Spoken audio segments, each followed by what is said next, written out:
How to block a contact on WhatsApp on Android.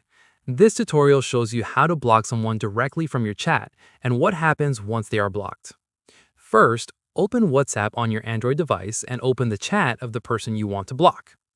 After that, tap on their name or profile icon at the top of the chat to open their contact info. From there, scroll all the way down to the bottom of the page. At this point, tap on Block and a pop-up will appear asking you to confirm.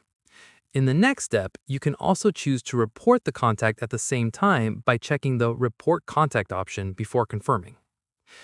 Following this, tap on Block again to confirm, and the contact will be immediately blocked. Once done, that person will no longer be able to send you messages or call you on WhatsApp. From here, they will also not be able to see your last seen, your profile photo, or your status updates.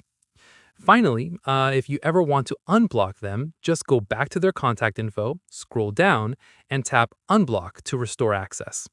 And that's it. If this WhatsApp guide helped you block a contact, give it a like, subscribe for more WhatsApp tutorials, and tap the bell icon for updates. See you in the next one.